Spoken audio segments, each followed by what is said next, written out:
6 wrestlers you forgot appeared in WWE before they were stars. Number 6. The Hardy Boys. Jeff and Matt Hardy have attained quite a lot of success and popularity together. But before they could make it big in the WWE, they actually worked a lot as enhancement talent in the company and even as extras when needed. After the monstrous Mabel won the 1995 King of the Ring tournament, he often be carried to the ring on a throne, and the Hardys were actually one of the guys who once carried him to the ring. As it can be seen above, a very young and unrecognizable Jeff can be seen carrying Mabel to the ring, as Matt was also there with him in this back-breaking effort. The Hardys wouldn't make it big in the WWE until a few years later, but they really worked hard to get the opportunities later on and made sure they capitalized on them. Number 5. Daniel Bryan. Daniel Bryan might have started his WWE career as somebody who not many paid much attention to, but the way he built himself to get to the main event level with his yes chant is remarkable. His journey was topped off with him winning the WWE World Heavyweight Championship at WrestleMania by beating all 3 members of Evolution, but his career would go down after that because of injuries. But what not many people know about Bryan is that he appeared in WWE in 2003 as he wrestled John Cena on an episode of WWE Velocity in a tryout match. The leader of the Yes movement would not get into WWE afterwards, but made quite the impact when he was signed years later, as watching this young, almost unrecognizable Bryan wrestling is quite surprising and goes on to show how he developed as a wrestler in the next years. Number 4. Mick Foley. Mick Foley has had quite the hardcore wrestling career, as he did the unthinkable at times and took unbelievable bumps to put his body on the line for the entertainment of others, earning him the popularity he had with separate gimmicks like Cactus Jack, Mankind, and Dude Love. He had the amazing ability to portray just about anyone on screen and deserved his status of a hardcore legend. But before he was taking ridiculous bumps and wowing to the crowds, Foley started his career like any other wrestling graduate, as he also applied in the WWE early into his career and got a chance as an enhancement talent in the mid-80s. He actually appeared on WWE TV on an episode of Superstars, where a young Foley and late Thornton jobbed to the British Bulldogs, as a close line from the Dynamite Kid left him unable to eat solid foods for weeks. Foley's first ever WWE experience was quite the surprising one, as watching this young Foley is pretty surreal. Number 3. Samoa Joe. Before he was a Samoan submission machine who dominated over TNA and recently WWE NXT, Samoa Joe was training to be a wrestler under WWE's affiliate Ultimate Pro Wrestling, where he even feuded with John Cena. This led him to get an opportunity to appear on WWE TV, as he appeared on an episode of WWE Jacked where he faced S. Arias in a match. He jobbed to Arias in the end, but he pulled off some impressive moves in the match, but sadly this didn't let him make it to the WWE. But Joe would prove his talent wrestling all around the world and got into the WWE a few years back. And as he's ready to make his main event roster jump now, he can remember the match against Arias, which kick-started his urge to make it big in the WWE, which he'll now be aiming to do.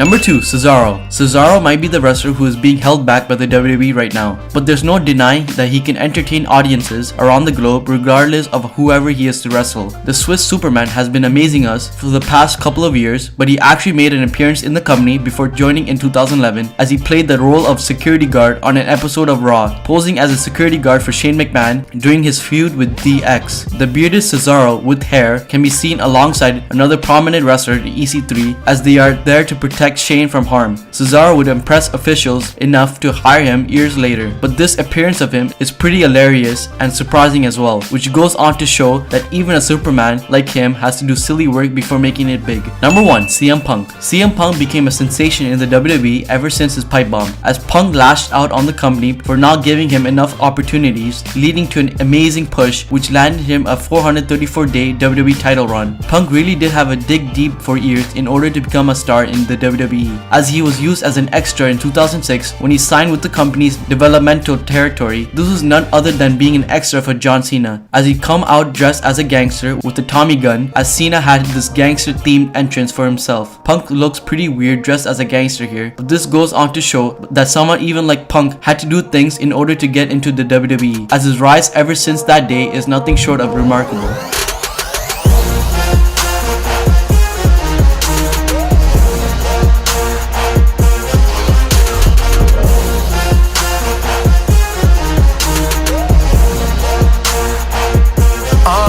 Schwarzer Oversize, Hoodie so wie Gargamel und die Bitches